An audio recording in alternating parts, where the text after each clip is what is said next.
Ladies and gentlemen, welcome back to another episode of the DropKick Podcast. He's a WWE producer slash WWE veteran. You're a three-time WWE Tag Team Champion. He's a former WWE Cruiserweight Champion. She's a broadcast personality, former member of the Nexus. He's a four-time Emmy-winning TV host. Canadian Wrestling Hall of Famer. She's an ACW Women's Champion, and she is the daughter of the late, great British Bulldog. Winner of WWE's Cruiserweight Classic. TJ Black from Ring of Honor, TJP, aka TJ Perkins, Georgia Smith, Darren Young, Arnold, Ariel Blake, Chris Van Vliet, Wrestling Classic, aka Justin Dillon. Please welcome Tyson Kidd, everybody. Ladies and gentlemen, welcome back to an episode of DropKick Podcast. Today we have a very special guest with us. He is the leader of the Sock Flock Nation. He's interviewed some of the best in the game. Please help me welcome Sock Monkey Mike. How are you doing today?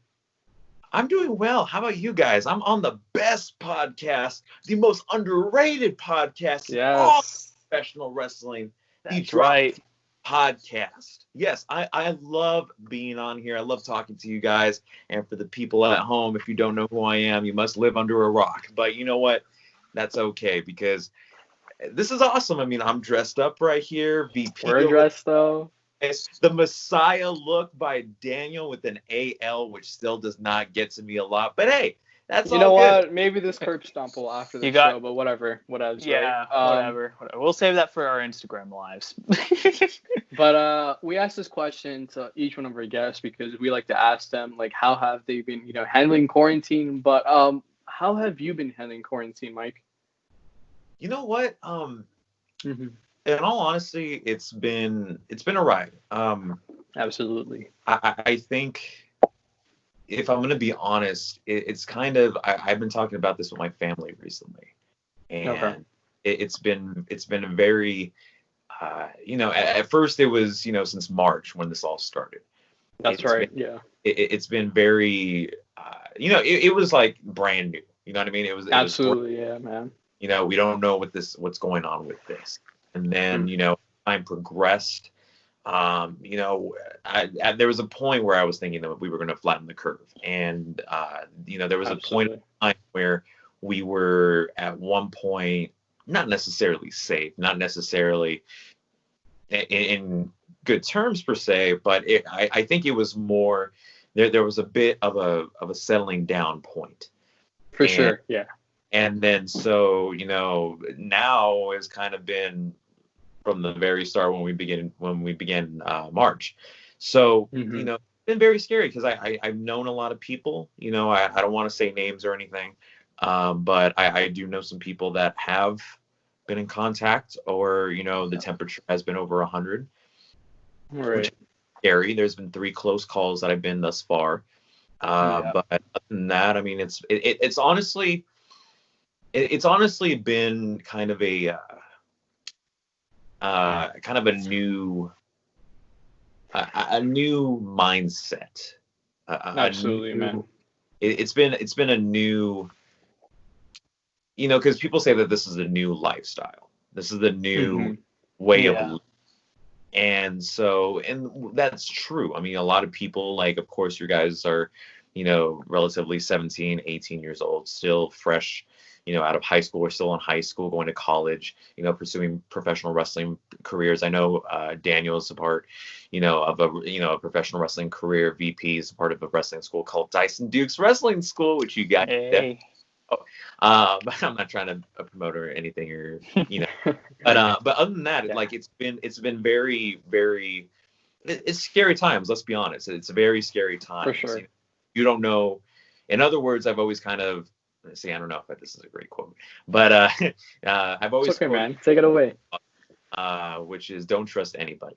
And that's kind of true because you really don't know who has That's so true, man. You know what I mean? So that's kind of the mindset. And of course it's not, I trust my family, of course. I trust that, because we only go to 3 places, if anything. We go to work, we go to school, because they work in elementary schools. And then for me as well, I go to work and then go home.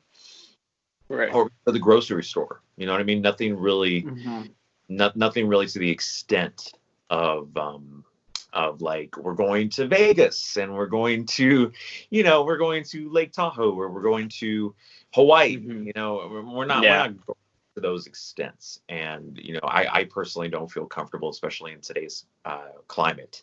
And absolutely, man, it's crazy out here. Definitely, yeah. You got to be careful. You got to watch out for sure. Yeah. To me, it's always been safety first, of course, because over here in California, it's not been the best. So it's been going well. I mean, I've been keeping safe, putting the mask on, washing my hands, all the precautions, putting on gloves when needed.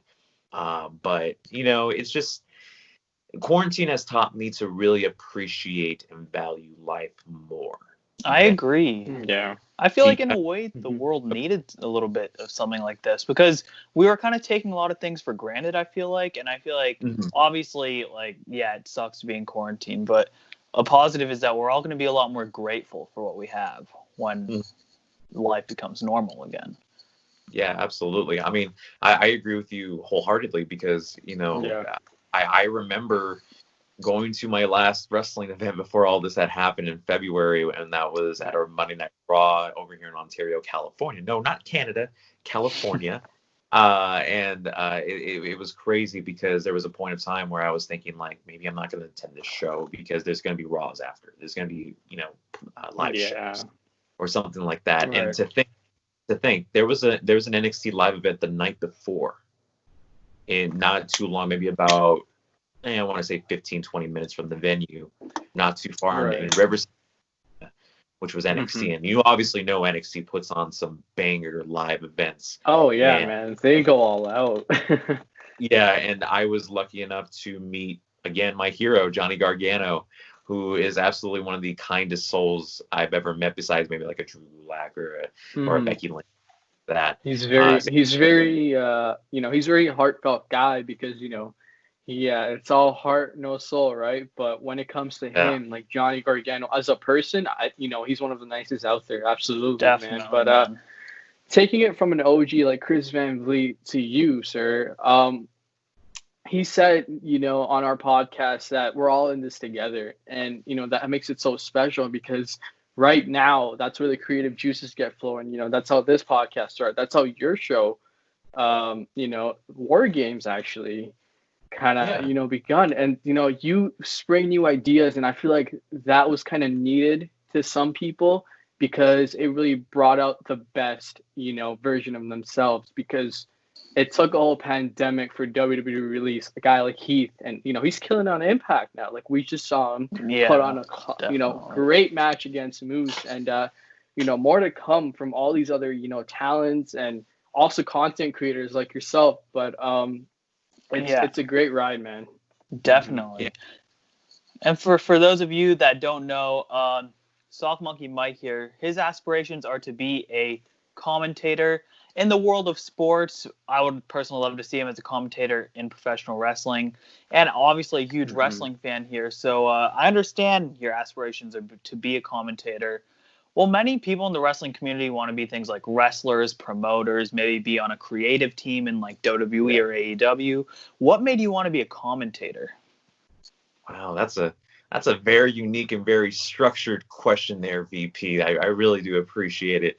But honestly, dude, and this is really going a lot. I could probably go on the entire podcast on why I want to become a commentator, but to kind of shorten the story. When I was 11, about 11 or 10, it was in between those lines. I think it was about 2011 or 2010 that I had, and this is coming from a baseball story. So if you're not a fan of baseball, I'm sorry, then I'm going to bore you with the story. But basically, there's a professional commentator or a broadcaster, whatever you like to call him, that does play-by-play announcing for the Los Angeles Dodgers, named Vin Scully. And so with him, it was interesting because there was a Dodger game. The Los Angeles Dodgers were facing off against, I want to say it was the Giants, San Francisco Giants, or it was one of those games. I can't recall which one exactly, because of course, back in time all the way to 2010 or 2011. But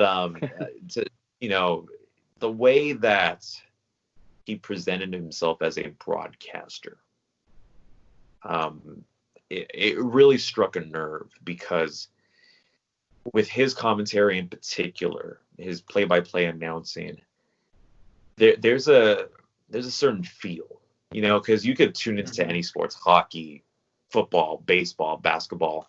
If you're watching the Toronto Raptors over there in the Toronto area, for those who are watching, or if you Maple Leafs, or anything of the Toronto area. I mean, of course, you're probably not going to be familiar with who I just said.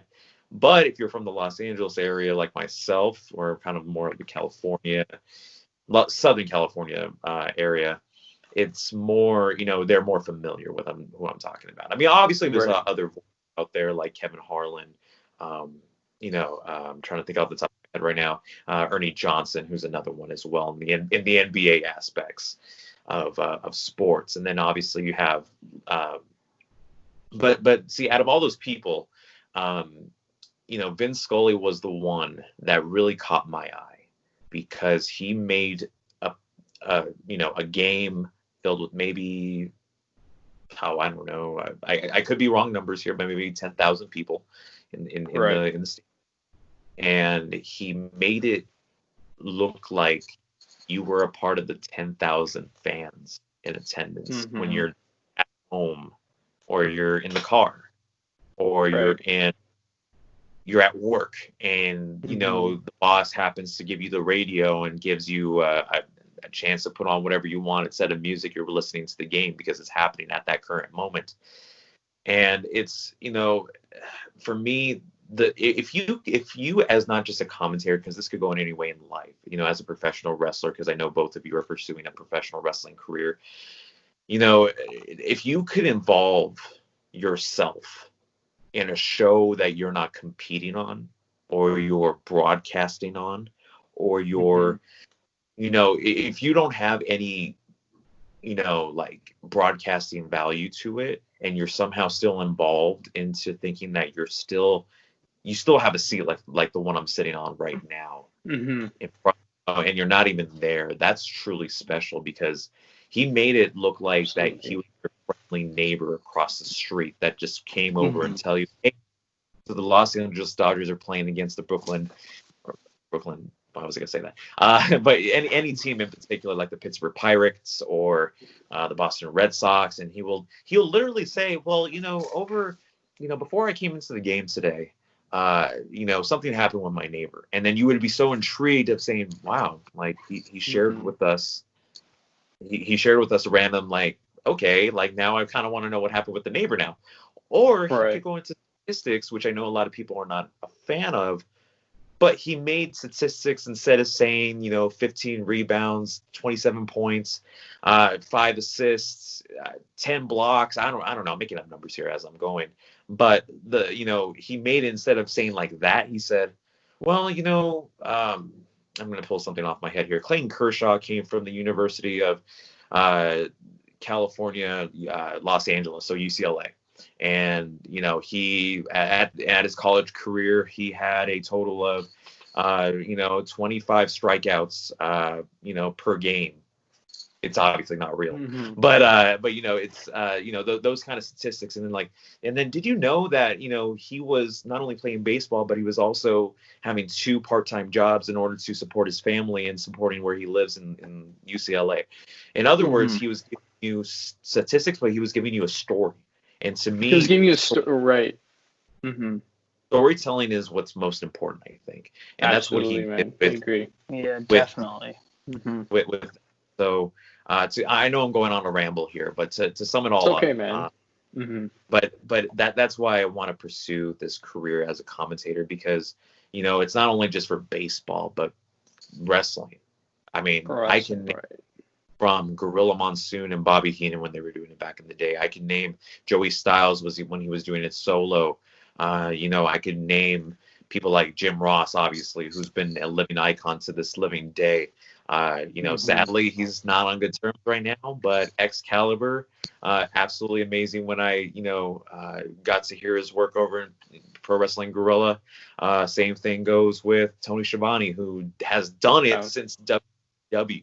And is still doing it today. He called Dark by the time we're recording this, and he still sounds like bucks. So, it's I couldn't think of a better job, at least in my eyes, because of course there's doctors, there's lawyers, there's professional wrestlers, there's athletes, there's, of course I'm not an athletic guy. I mean, of course I've had this athletic background that I've been, in athletics since I was younger, but to me, that wasn't what I wanted to do. I didn't have the passion enough to do that route. I love sports. I grew up in a sports loving family, as you can see probably in the background here, which you probably can't because I can't really see with that kind of viewpoint, but it's basically Los Angeles Lakers, everything. Even their announcer by the name of Chick Hearn, who had recently, I believe he passed away about maybe short of 5 or 10 years ago, absolutely killed it as the Los Angeles Lakers commentator position. And same thing goes with,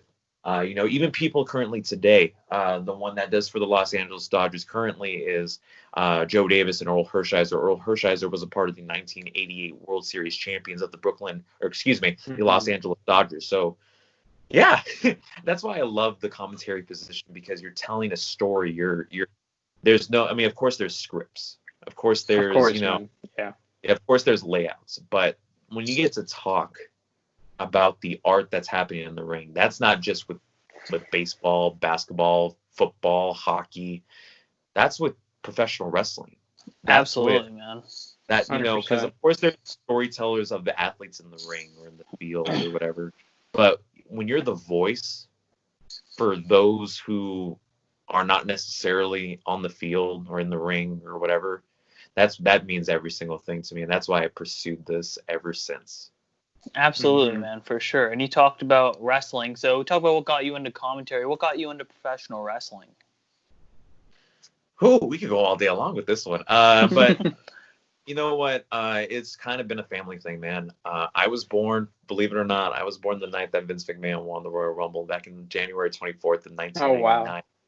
The same night that The Rock had made Mankind say, "I quit," even though what the real story was Mankind cut a promo on Sunday Night Heat that said, "I quit." And he had that box, yeah.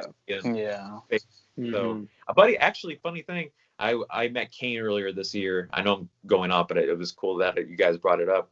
I met Kane at a Dave & Buster's this year in January. And one of the guys that was waiting in line with me, I don't remember his name, so I do apologize. If you're watching this, I do apologize for not knowing your name. If you could hit me up and tell me your name, that'd be awesome. But what was awesome was that he said that he was in attendance that night back in 1999, because I believe the Royal Rumble was either in San Francisco or somewhere near the California area. And he said they we knew it. Like, as soon as he cut that promo on Heat, we knew what was going to happen. But you know what? But going back to your question about the passion for professional wrestling, it's been a family thing. My grandfather was a fan of it. My mom still a fan of it to this day. Her number one wrestler is The Rock and Roman Reigns. I don't. Oh, my mom likes Roman Reigns too. I don't know why. I mean, he's great. Dude, he's gifted in the ring and stuff. I even have his autograph. I've met him twice. One of the nicest people I've ever met in my entire life. Yeah, he's a really nice dude. I just have to admit, like, most of his fan base is like kids and like 40-year-old women.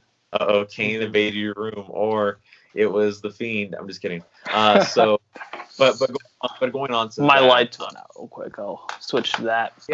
Yeah. It's probably just Kane. Probably just Kane. Or the Fiend. Yeah, but speaking about that, but yeah, it's just been a family thing.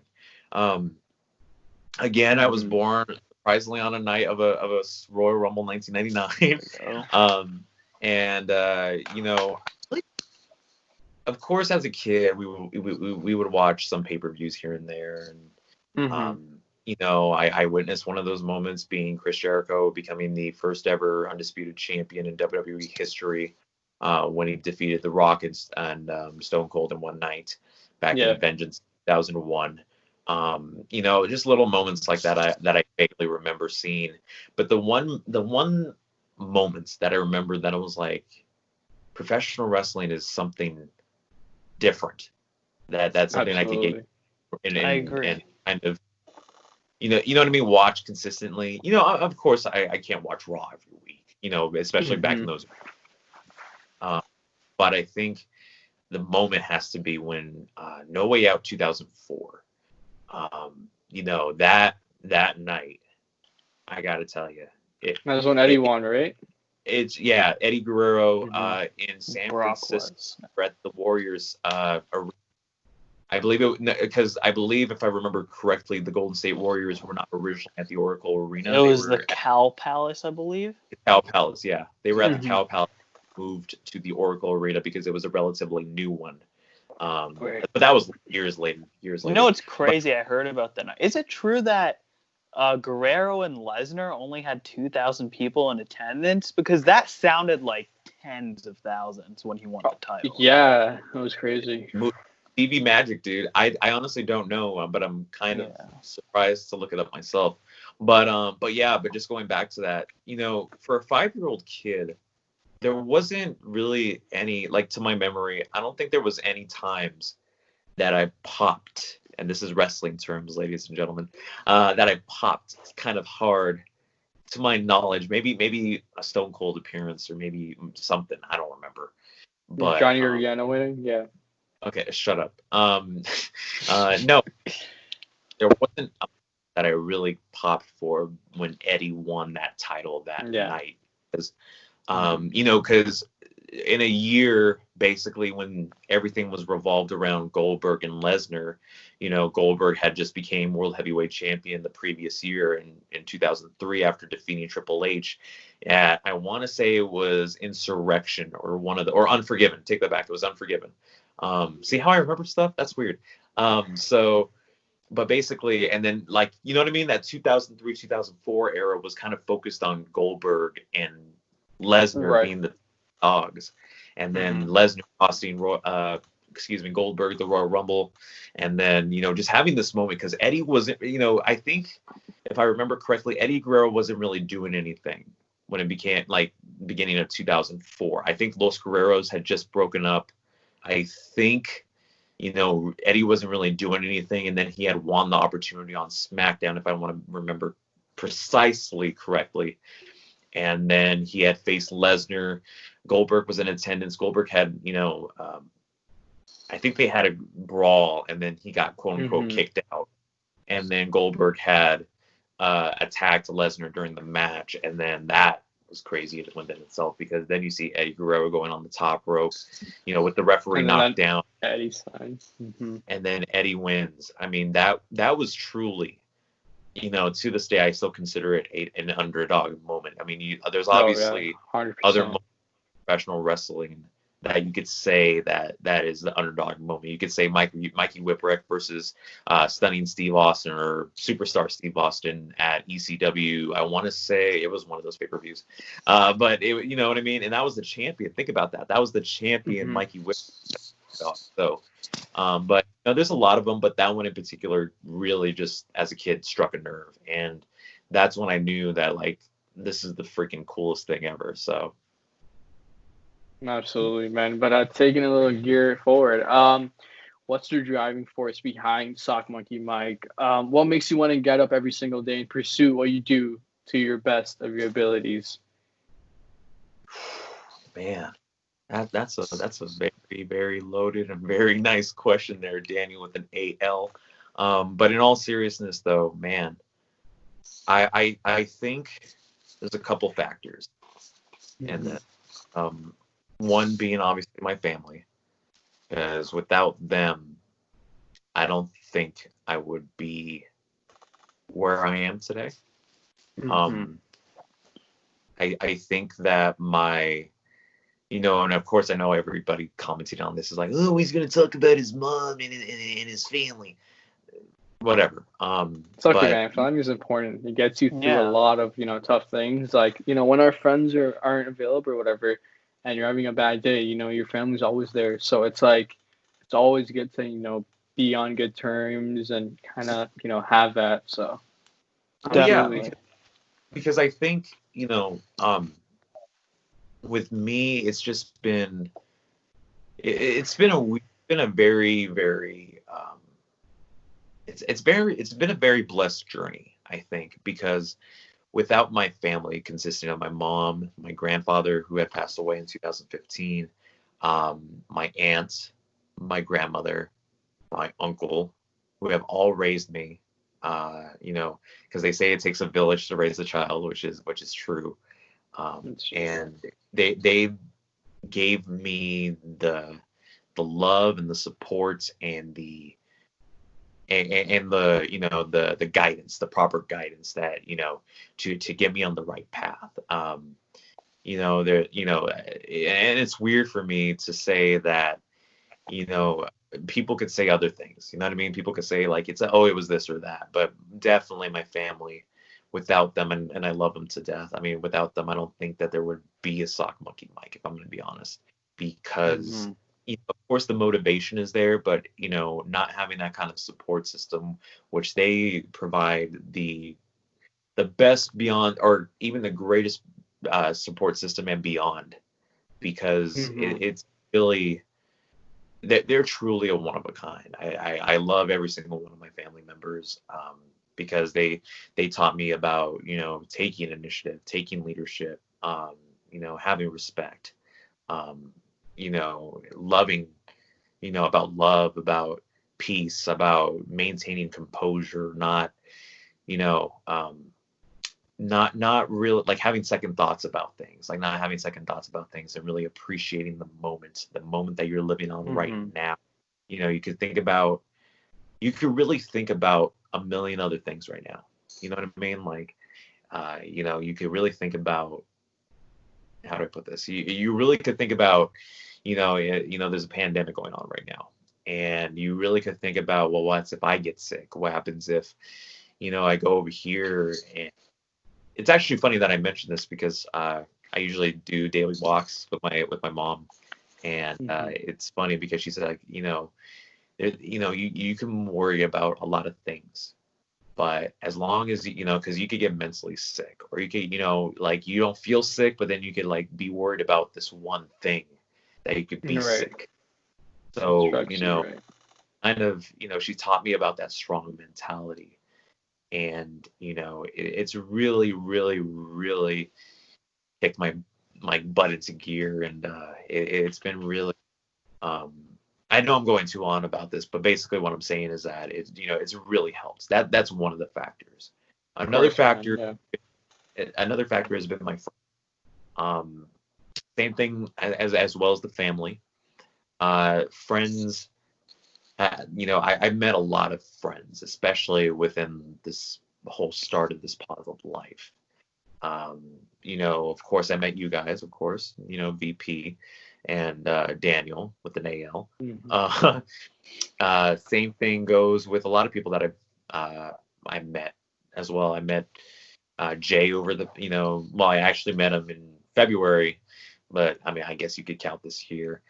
Same thing goes with Priscilla. Same thing goes with, when I was in community college, I graduated community college this semester in May, with a transfer degree in radio, television, and film, as well as a transfer degree in radio, television, and film, and the television aspects.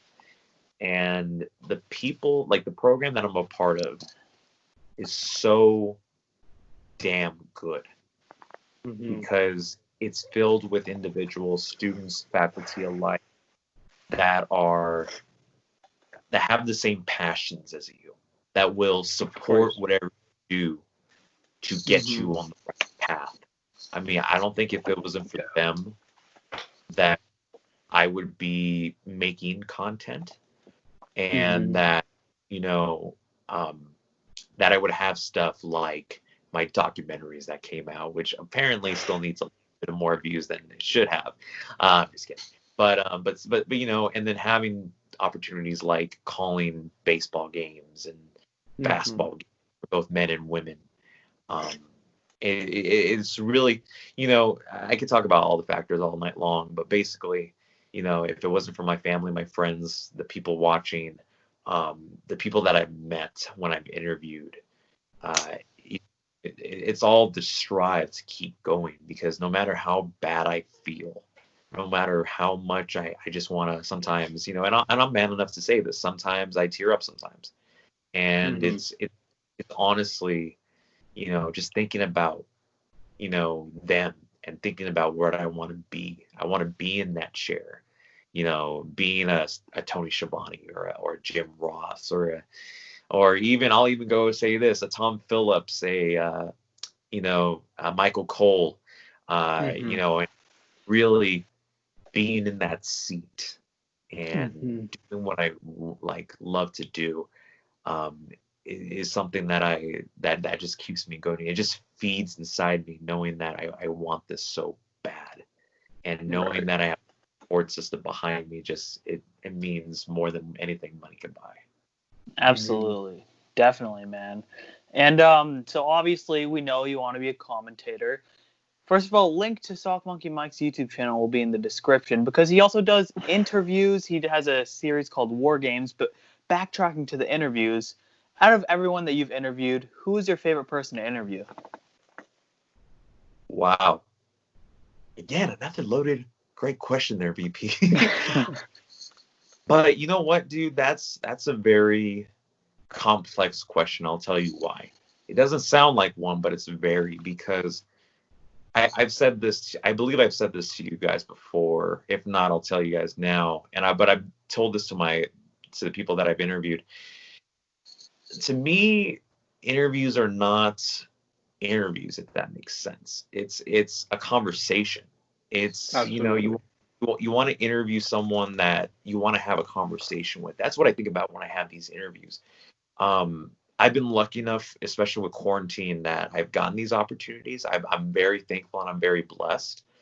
But when I interview these people, these individuals, these talented individuals that you may know, you may not know. But if I could get a conversation with them that could get you hooked, that's something that I want. Because in interviews, I feel like, people are like, oh, you're just highlighting Mike. That's not the case. What I'm highlighting that's the same thing with the commentator's position. You're highlighting them. You're not just highlighting yourself. You're highlighting the other person.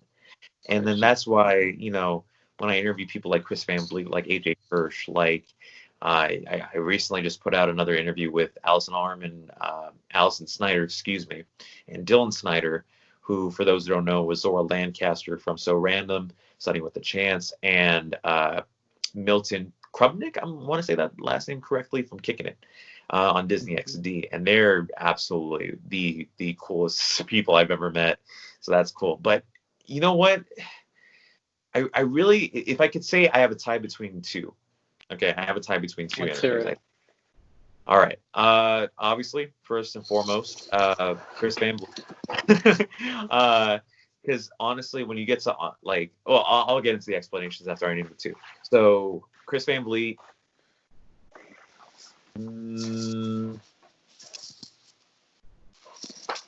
Wow.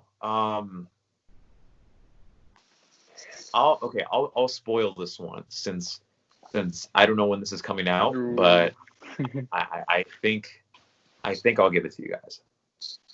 Chris Van Vliet, Julia Price. Wow. I'll tell you why. Because I'm trying to remember all the interviews in my head right now. Chris Van Vliet. I'm trying to think. Was there anybody else? Because I'm trying to think of the conversation. You know what? Scratch that. You guys are not gonna get that spoiler. Wow. I'm gonna say. You know what? Screw it. No, I'm gonna say her because that conversation was legit. I'm gonna say those two because Julia's interview. I don't know when. Like I said, I don't know when this interview's. It should by the time this comes out, and if it doesn't, make sure you guys tune in for that one. Chris Van Vliet, I obviously say for a reason. He's an inspiration of mine to become a broadcaster. If you look at all the interviews that he has done, especially the interview that you guys did with them, make sure you guys go check that out as well. But when you get to talk to someone that you look up to and you study and you look at all the names that he interviewed MJF and kept his composure. Think about that. He interviewed my favorite interview of his by far. Yeah, you look at the interview he did with Alicia Tout. You did, an interview with Matt Cardona. He did an interview with Deanna Purrazzo. He there's so many names, and of course the countless ones with Dolph Ziggler, because I know there's a Dolph Ziggler fan in here. But other than that, there's so many interviews, but you tune in. You know what I mean? You tune into every single of those interviews because you're hooked. You're hooked on the conversation, and that's the good brother dialogue between myself and Chris, because he thinks of me as a friend, and I'm blown my mind because I've been a fan of his for almost 10 years. And ever since 2013, where I believe the very first interview is with him and Dolph, and they were in a boiler room or some sort of techie room, and Chris had the mustache, and it was for Movember, right? I remember that one. Yep. So, and then I've been watching his material ever since. Ever since he was in Cleveland from the beginning of that. It was actually before, and then he left in 2015, and then he moved from 2015 from Cleveland all the way, took his talents all the way to Miami, and then he went from Miami all the way over here to Southern California. So just to think that someone that I look up to, and to think that his interviews are absolutely phenomenal, that he can make a conversation out of anything, blows my mind to think that. 100%, man. 100%. Definitely. So, and then Julia Price. For those, okay, I know I don't know if you guys heard of who that is, but I'll just give you a brief rundown. Julia Price is an artist. She is a musical artist. She has a YouTube. She's been on Vine. She's been on TikTok. She does a lot. She tours a lot. She went to a couple of states, and I think she went traveling around the world as well. Very huge. She did a parody of Royals by Lorde. Really? Which is very by another by the name of Terrence Southern, which you guys should definitely check out as well. She is interesting because her main thing is spreading positivity. Her main thing, creating a smooth, positive vibe towards her audience.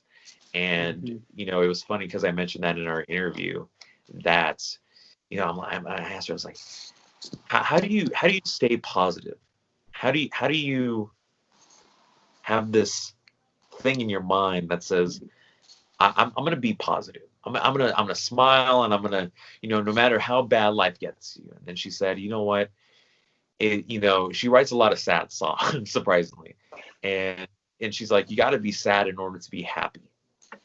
And that really touched her nerve because that's happening, especially for the past maybe a year. I don't think it's that long, but it relates, and it's something that I really value. She's such a nice person. She's such a great soul, because she doesn't she doesn't really feed you bad energy more than she gives you good energy. So, right. Yeah, absolutely. Wow, man, what a great list. But you talked about Chris Van Vliet being an inspiration of yours, but who is your biggest inspiration out of all? Man, I feel like this podcast is going to be like an hour. I think we're going to hit an hour. 38 minutes, baby. Hell yeah. See, we're going to have a 5-hour podcast, fellas. I'm just kidding. I'd say Vince Scully. I'd say, see, that really depends, man, because there's so many people that I look up. Of course, Chris Van Vliet, Alicia Tout, or Toot, excuse me. I'd even say there's another one by the name of Denise Salcedo, who does this YouTube channel by the name of Instinct Culture by Denise Salcedo. She was actually, get this, she was actually on a watch party for Hell in a Cell alongside X-Pac, and that's when she made her one and only WWE appearance. She does great interviews as well. Kevin Harlan, Matt Vasgersian, Okay. Oh my goodness. Steve Lyons. For those who don't know, he was a former Red Sox, and then he turned into commentator. Steve Kerr, amazing work. For those who don't know, again, Warriors head coach, and then he was commentator. He was actually, get this, he was commentator, and then he was hired as head coach, and then they ended up winning back-to-back championships. Think about that. History right there. A lot of clipboard throwing. Yeah. Man, there's a lot, man. There's certainly a lot that I would love to get a conversation with. But those are just some. Jim Ross, if we're talking wrestling. Jim Ross, Jerry Lawler, of course, duo. Michael Cole, Taz, amazing work. Excalibur, even though, again, might not be okay to say that now. Yeah. When he was on commentary, PWG, that was some amazing work. There's a reason why. Oh yeah, 100%. Why, oh man, I got someone for you. There's Johnny so much. Gargano. Of course. Yeah, and speaking of Johnny Gargano, anybody who knows Sock Monkey Mike understands that his favorite wrestler and hero is Johnny Gargano. But can I get the simple answer of why? Oh, we could go on an entire podcast about that, but please don't. Johnny Gargano, the reason why I call him my hero is not for clout or for anything. I think it's more because he represents what professional wrestling, in my eyes, because of course you could say Hogan, you could say Stone Cold, you could say Shawn Michaels, you could say Bret Hart, you could say even John Cena, you could say, there's a lot of people. Ziggler. John Moxley. Marks. Anywho. But Johnny Gargano, to me, like, he represents professional wrestling. I've been watching this stuff ever since 2013 when I attended Battle of Los Angeles for PWG. That was an amazing event. And then he just gave me a thumbs up. I was in the third row, a little kid, and little 13, 14-year-old kid, and he gave me a little thumbs up like that. And for some weird reason, he had a match actually with Kevin Steen. I believe he won that match, I think, if I'm remembering correctly. And the work that those two did blows my mind. Of course, man. And, and then I, of course, watched the Kenny Johnson documentary he did, both part 1 and 2. And, to me, there's no other, in my eye, there's no other better role model. And you can say whoever you want. I know you guys are going to say it. But Gargano, because he leads by example. He fights all the way to the end, even if he loses at every takeover. Absolutely.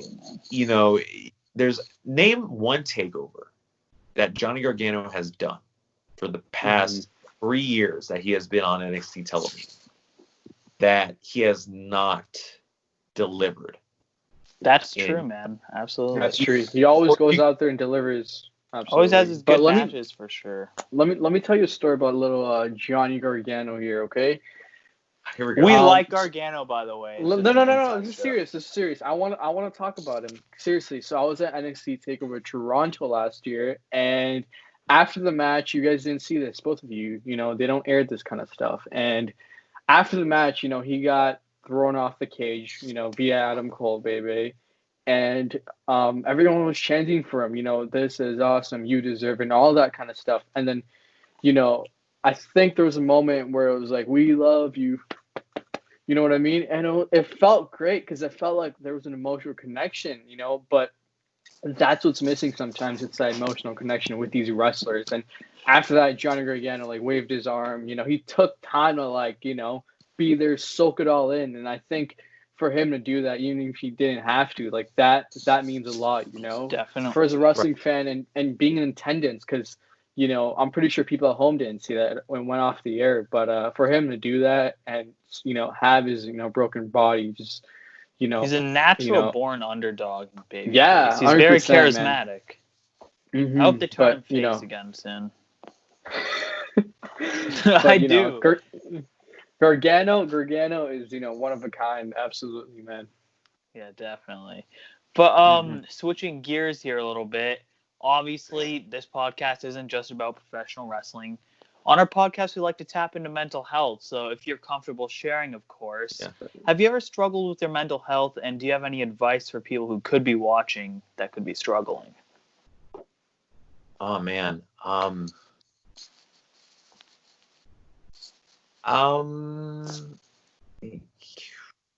do I answer this? I'd say this. Yes, I have struggled with mental health. But see, the way I do, it's very interesting because I've never really understood it. I've never really, because there was a point in time, this was maybe about 2015, after my grandfather passed, where I was like completely out of it. But of course, there's always good moments and there's bad moments because that's life. We all know that's life. There's always going to be the ups and downs. But fairly recently, I want to say about last year, sometime around middle of last year. It's been a struggle, I think, because at one point, you feel normal. You're just like, you're like, okay, like whatever. And then, but at another point, it feels like, it feels like something that someone said has more impact on you than you thought it would have. And then that's into, now I feel happy. Like I'm feeling not happy. Like, no. Like it's not anything of like, I feel like happy or anything. It's just like more normal. Just like, okay, whatever. And then there's the need to, there's the need to sorrow. So it's very weird in my case because like I've had those moments fairly recently for maybe about a year, and it's kind of, you're up and at 'em one day and you're like, okay, but then either you're tired after a shift, or even it's just coming home, like I have this feeling of being down. Like for some reason, I need to hear okay, I don't know why I find this the saddest song I could ever do, but what is it called? It's actually the playlist to Christopher Robin. Oh, wow. What's the movie? Finding Christopher Robin, something Christopher Robin. The fairly recent one with Christopher Robin being an adult, and he never got to live his childhood because he was put just like that into the adult world. So for me, it's it's struggling, to find happiness in a time of sadness and a time of feeling alone. Of course, at the end of the day, we all know we're not alone. We're very together, even in a virtual platform. But for some weird reason, I feel like it's my. See, it's very hard to explain because it's like at one point, like I feel like normal, and then at one other point, I just feel, I feel sad. I feel, about whether it was something like, man, I just wish everything was back to normal, or I wish I could have done this better. I talk about a lot, to not have failure have an impact on you. But then for some reason, when I say that, it still eats me up because I did fail. Like earlier this year, I had quit my internship because they were treating the interns, or at least from my school, like garbage, completely garbage. Right. And, of course, as much as it felt great to get that out my back and to say, you know what, I didn't need them. They don't, whatever, I could do better than them. I still have regrets to say, I could have stayed there. I could have proven everybody wrong and say that I could have stuck it out. I could have done this. I could have done that. I could have. But at the end of the day, I know that as much as I want to say, and motivate myself, I just for some reason, I mentally cannot find that balance of saying that everything is going to be okay. I can't find that self-motivation for some reason, even though I tell other people, because I feel like that's my motivation of telling other people rather than telling myself, because I feel like that the energy that's being that I'm giving to them is way better than giving it to myself. Mm-hmm. And see, that again, that goes back to the being sad to then just being normal. Like, mm-hmm. It's a very complex way to explain it, because it's a shift and just hits you. It just, because like for some weird reason, like the moment I feel sad, I feel like that it's something that is needed, but it's something that I just wish could happen less and less. Mm-hmm. Absolutely. If I explain to my family that I feel this way, then the question that's going to pop up is why? Exactly. Why are you? You know what I mean? A lot of the time, there's no reason. It just hits you. But see, that's the thing. To me, it's very weird, because like to me, and I apologize for taking most of the podcast, but no problem. It's okay, man. Stage is yours, as I said. But like it's very weird. It's very weird to explain, because when I talk about my feelings, it's very it's almost as if like I'm trying to explain them, and when I explain them, it doesn't make anything better. It's only just explaining the situation and identifying the situation. It's nothing that someone can say, oh, just feel better. Oh, just do this. It's nothing like that. It's more, see, it's very, like, I can't even properly explain it. It's okay, people think it's like a switch. Like they say, oh, if you're feeling sad, just don't feel sad. But like you can't control it. Yeah, I know exactly what you're saying.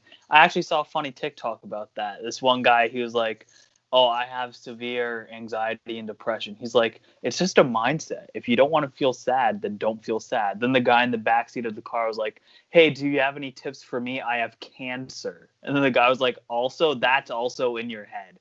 So if you just don't want to have cancer, just stop thinking you have cancer.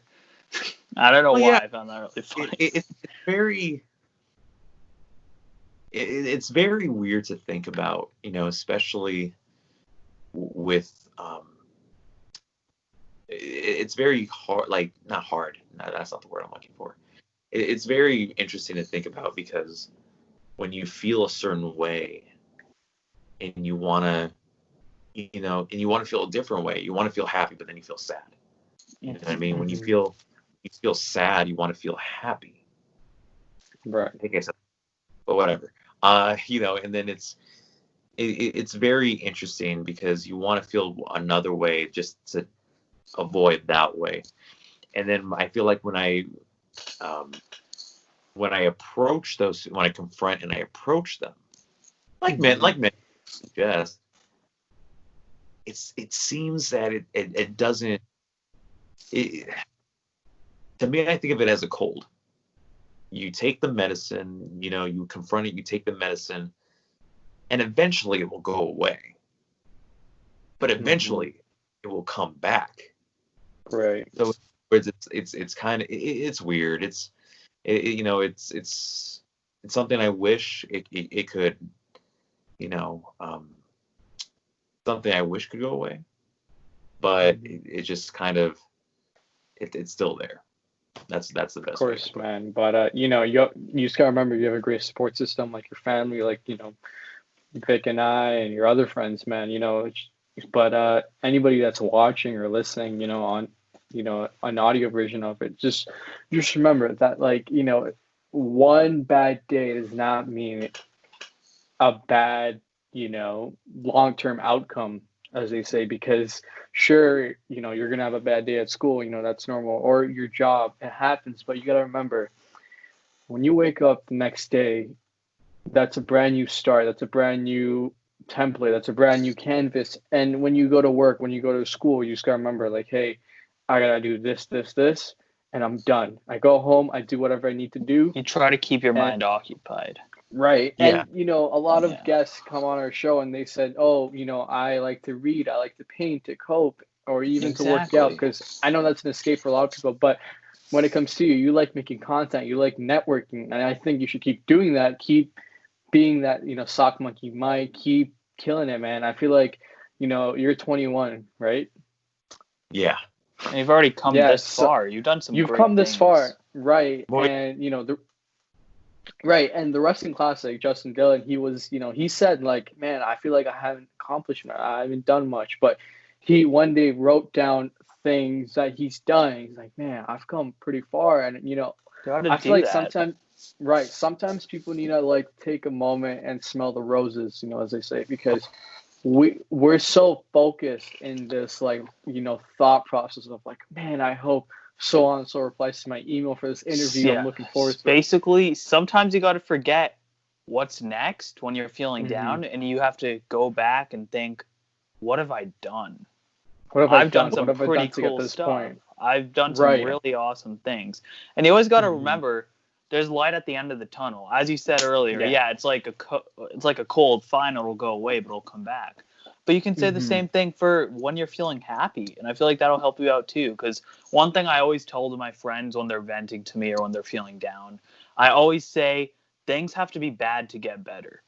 And it's true. When you're in a dark place, the light's going to come. Things are going to get better. And that's for everybody listening. Just understand that things have to be bad to get better, for sure. Of course, man. And I think the greatest part is the process of it, because I'm like, I hate it when people don't make, like, that transition to where it's like they don't seek the help they need, if that makes sense, because it's too hard. But a lot of things are hard, but you gotta remember, it's worth it. It's worth every ounce, every hour, every minute. Whatever you do, it's worth it to seek out and reach out to a buddy, a family member, anybody. Just be like, hey, what's up? And, just talking to other people like you guys, like, it helps. It helps really take those thoughts out and put in better thoughts, as they say. But, you're 21, man, and, the future's bright, man. I can definitely see you being a commentator, possibly for a company called AEW or WWE, It'll have, dude, you got the voice for it, you got the look. I'm not even just saying that. It's definitely there, man. Well, at least I don't look absolutely. But if switching gears a little bit, if you could change anything about the wrestling community, what would it be? Ooh, nothing. Okay. I'd say nothing, because this is the same question as, if you could go back in time, what would you change? Right. And I've thought about that question a lot now, because I wish I could go back to late last year and stop this entire virus from happening. But as much as we would love that, what would happen if that would have not came to be? If this virus would have not happened, would something that worse would have happened? That's true, man.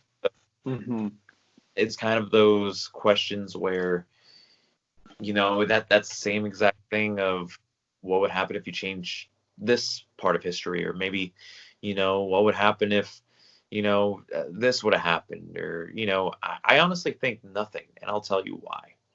There's flaws. There's flaws. Of course. Every community, every fan base, every sport, just everything in general, there's a flaw. There's always a flaw in everything. You've recently seen that with, the speaking out movements. You've seen that a lot with current situations, of course, with protests, with a lot of people that I've known no longer having Instagram accounts and no longer having Twitter platforms or any type of social media. But at the same time, if you go back and change something, how do you know it's not going to get the same result or something worse? That's true, man. Alternating a timeline can, have multiple butterfly effects. Absolutely. Right. So, I wouldn't change anything because we are a very split and a very diverse. I think this year, in my opinion, we've been very divided more than we have been united, in a sense, because of current events. But at the same time, there is that bit of unity.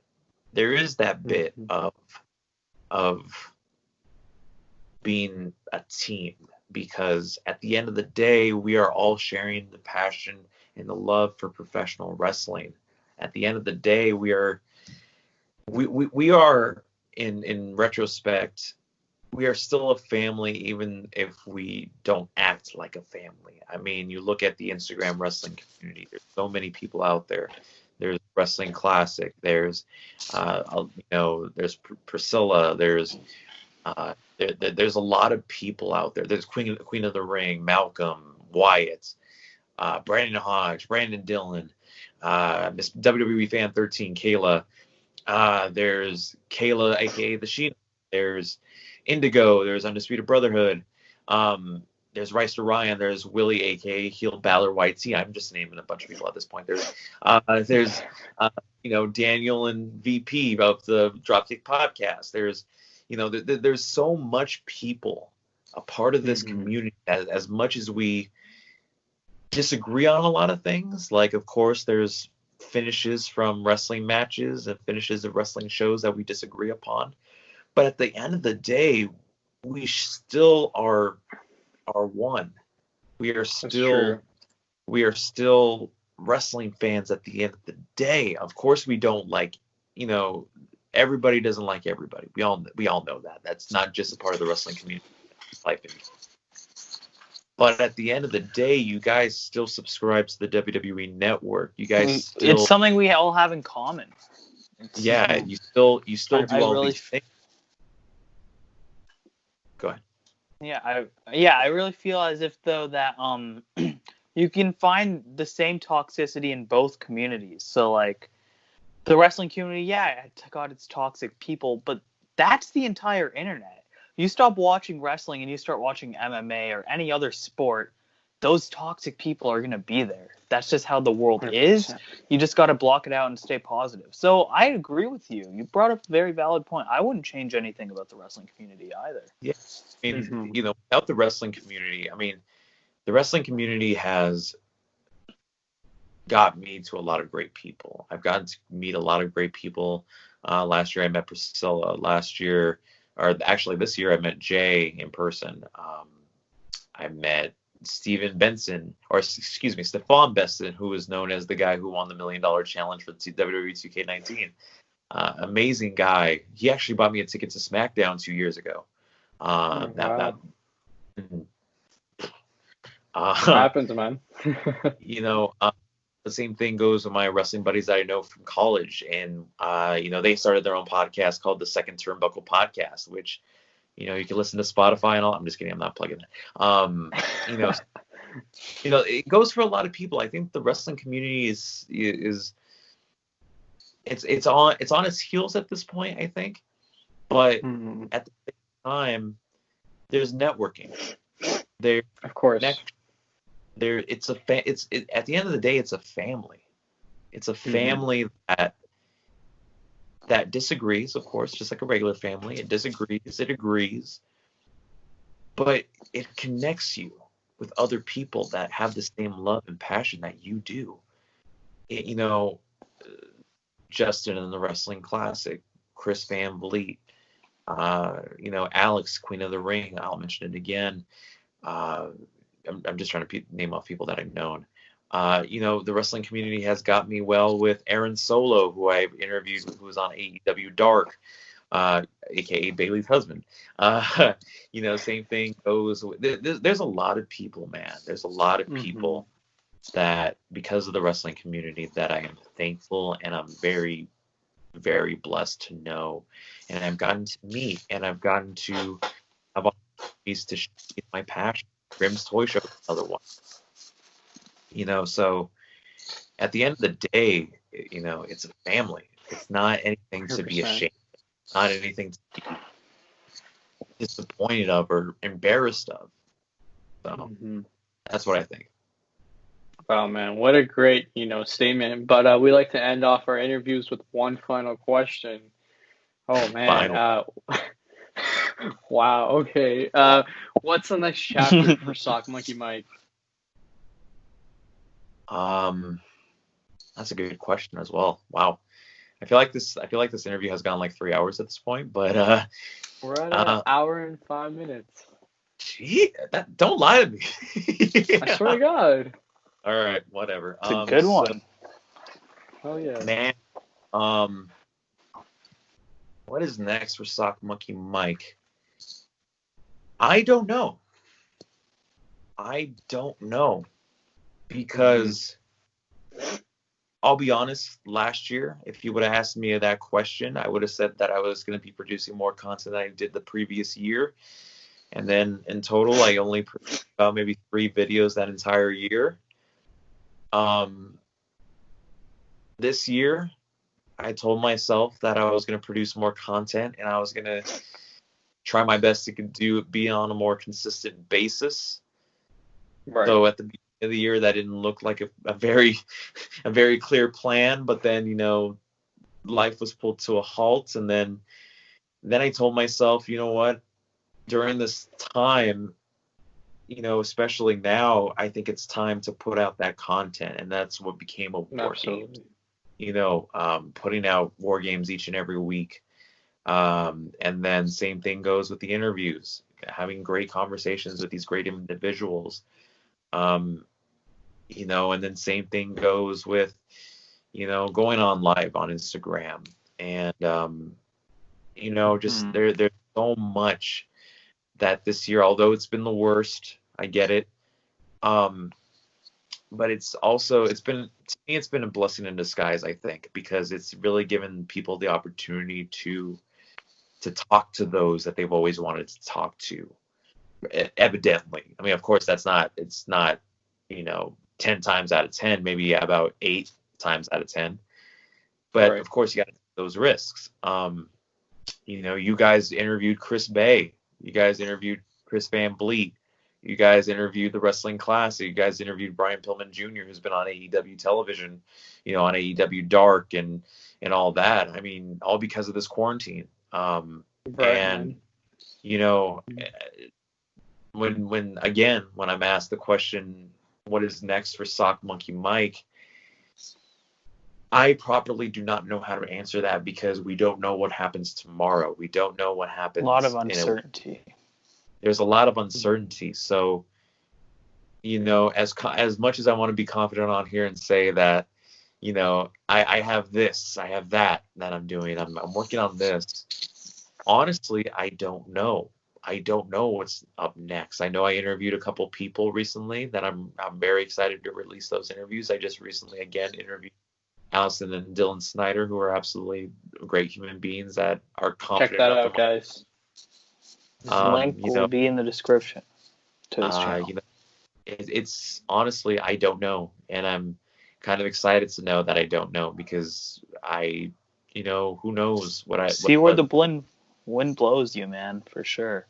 So, But so that was our final question. But we do end it off with a game. Oh, Anybody who God. watches the DropKick podcast knows we always end it off on a game. So we like to play a game with all our guests. We're going to give you 10 names. You can use one word or one sentence to describe each of them. All right.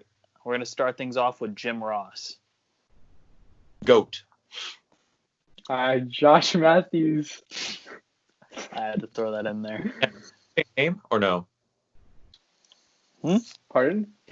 Same name or no? I said Josh No. Matthews.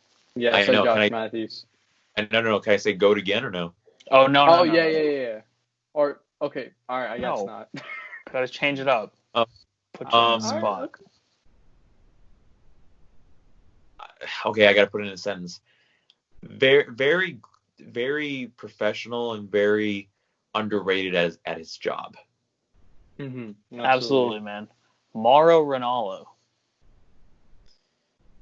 Oh man, see, I already used greatest of all time. I'd say Hall of Famer if you count that as a word.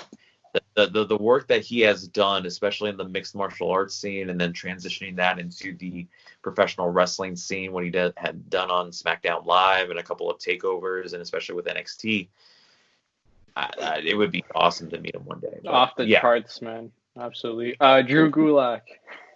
Oh, leader, best friend. Oh, all right. Chris Van Vliet. Inspiration. Great friend as well. There again, been watching his stuff ever since I was 14 years old, and it's crazy to think that how we're friends. It's crazy, right? Life's strange. But Michael Cole. Despite popular opinion, meaning that he's really good at his job. Mm-hmm. I'd say I would even go as far as saying living legend, if you count that as two words as one, because he has killed it at the game since 1998, and to continue that for over 21 years is crazy. So yeah, man, he's so good. Yeah, definitely. We learned earlier he's very important to you. Started off kind of your path. Vin Scully.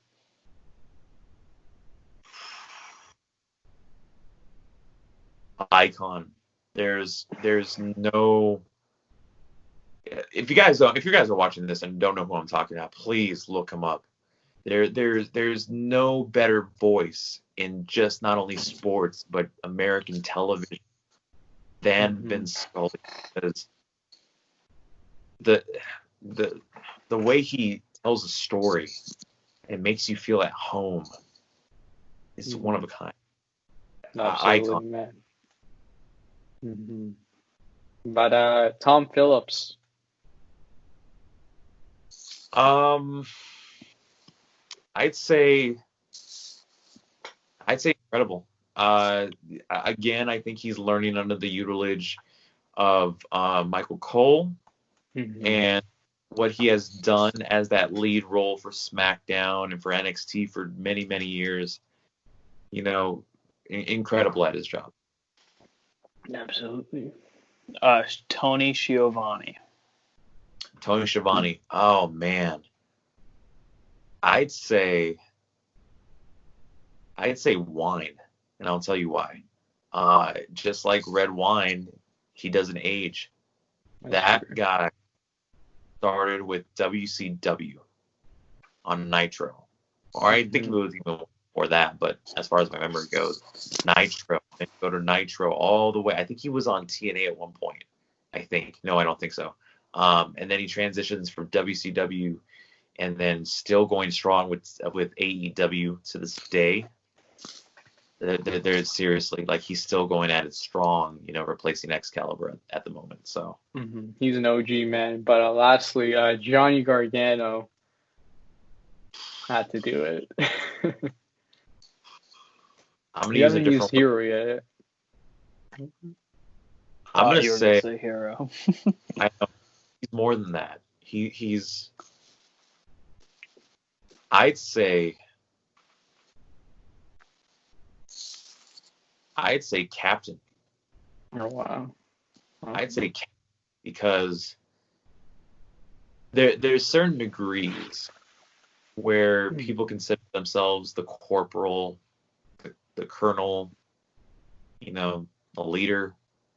Mm-hmm. But captain sounds right because captain, or maybe even general, one of those two, because he leads by example. Mm-hmm. He's the one that little kids in the front row, and I remember this from the documentary of Ken Johnson, which you guys should check out as well. That little kids in the front row look up to him, like how Shawn Michaels was looked up to by millions and millions of kids around the world.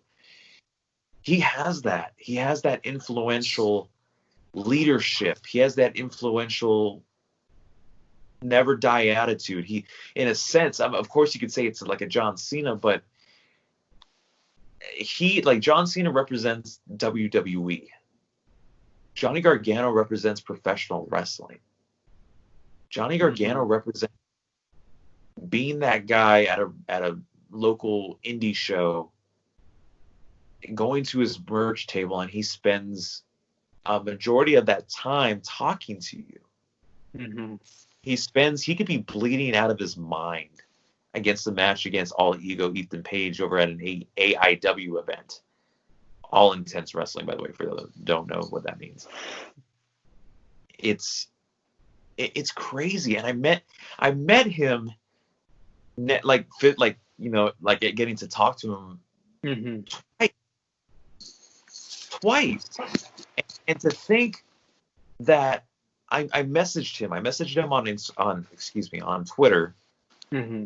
Explained how much he has impacted my passion for professional wrestling, because it was because of him and Kevin Owens that ignited that love for wrestling outside of WWE. Mm-hmm. That there's professional wrestling, the art, that is not just WWE and storylines. The storyline is that there's two athletes in the ring, two very different, whether they're brothers or complete strangers, best friends or whatever. And he tells a story unlike any other. That's true, whether man. He loses that takeover, or whether he wins the world championship at Takeover 25. No. New York. New York. Whatever. He lost it at 25. Okay. Well, it's just, and the fact that he messaged me back saying, hey, I appreciate you, this message meant a lot, and just taking his time to read it. Mm-hmm. Well, of course he could have lied and just scroll through it, but just it means the world. There's a reason why I play My Hero by the Foo Fighters. By the way, thanks to the Boulevard Bullies for actually helping finding that song for me. It just means different, dude. It just, the passion that man had for the art of professional wrestling is so influential, so identical to my passion for broadcasting, for commentary, because I live, bleed, sweat, and feed off of doing what I want to do for the rest of my life. And the way that he does that for professional wrestling, and sure, people hate him. Sure, people don't like Johnny Gargano. People don't like the new theme song. People don't like this about him. People don't like his heel run. But at the end of the day, you're still talking about him. That's true, man. At the end of the day, you're still buying Johnny Gargano merch. You're still buying his new theme song just to complain about it on Twitter and Instagram. But at the end of the day, you're still talking about him. And that's what I love about him, is that he's a hero that leads by example of being humble when there's no need to be humble. He actually, before we go, I want to share the story. I believe it was before this or when this had just started, which kind of makes it a little. There was a kid in the hospital I think he was from the Florida area, or maybe in Cleveland, or maybe in Los Angeles. I don't remember. Right. I think he had something besides COVID, and he was on the hospital bed, and Johnny Gargano made a video for him, and because the hospital contacted him, Mm-hmm. and he had said that to the kid that to never stop fighting, to never stop, to keep that fight alive, that fire. Mm-hmm. And that brings me back to the documentary where he told the kid who skipped. Get this, he was on he has this medical issue, and he skipped surgery just to attend a Johnny Gargano match. Wow. He wasn't even supposed to check in, and he was in the front row with his grandfather watching Johnny Gargano in Cleveland against All Ego Ethan Page at an AIW event. And the kid gave him his little wristband. And ever since when I saw that, Powerful, man. it's powerful, dude. Mm-hmm. And then, Johnny learned that he's getting more sick. And he, along with the AIW roster, which included, I think it was All Ego Page, I think ACH was there at the time. I think that there was a couple big stars at the time, and this was 2014, that they all gave him a replica of the World Championship. And he said that you are a real champion than what any one of us would have gone through. And I'm not too sure if the kid is still with us today. I'm not too sure, but that moment really struck home, because how could you replicate that moment? Although it wasn't me. Although it wasn't me there,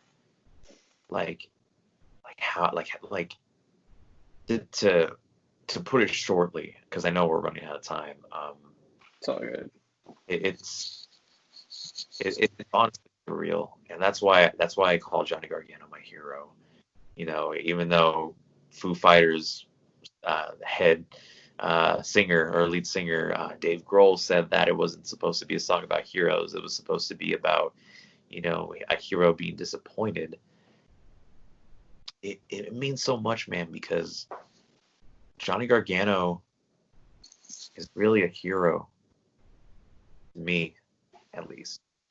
Mm-hmm. And he's seriously one of a kind. He's seriously the most passionate guy I've ever seen that has entered a professional ring. And he could get beaten up and lose and still smile at the end of the day, and still go along and give that kid a vibe and give that kid an autograph, and tell a kid like me, who apparently there was another drunk guy that was next to me saying that I love you, Johnny, and then comes to me and saying, oh, I've seen you at every single Riverside show, and that. And to think that, it's always great to see you, and he gives me a hug. It gets you, man. It gets you emotional, and it's like, definitely, that's how I feel about Dolph Ziggler and et cetera, et cetera. But what a great way to just top this interview off, because at the end of the day, this is to inspire, this is to motivate and help people. And man, thank you for taking the time. I know we were goofing off earlier, but I thank you guys for taking the time out of your day. And where can we find you on social media? Well, before I do that, make sure you guys follow DropKick Podcast on their social media. Instagram is going to be DropKick Podcast, right? The DropKick Podcast on Instagram. Yeah. You guys follow Daniel with an A-L. I don't know why he has that. I think it's Daniel, A-L with a 9, I think it is. No, M8. Whatever. It'll be in the description. From _Prashar. On Instagram as well, and I think on Twitter as well. But yeah, you could find me on YouTube, Instagram, and Twitter, all same handle, Sock Monkey Mike. But yeah, man, I'm not anyone special, if I'm gonna be honest. I'm just a guy that just showcases their passion. I showcase my love for professional wrestling and sports. But it's been a great conversation. I know I took in your guys' time a lot, but I do time. I do appreciate you guys dressing up for this occasion. And with the little Messiah look, I see you, Daniel, and then same thing with VP rocking the purple dress shirt. At this late at night. And but yeah, thank you guys so much. Didn't expect to get this emotional, but I appreciate it. Absolutely. I appreciate it too, man. Thank you for keeping it real, bro.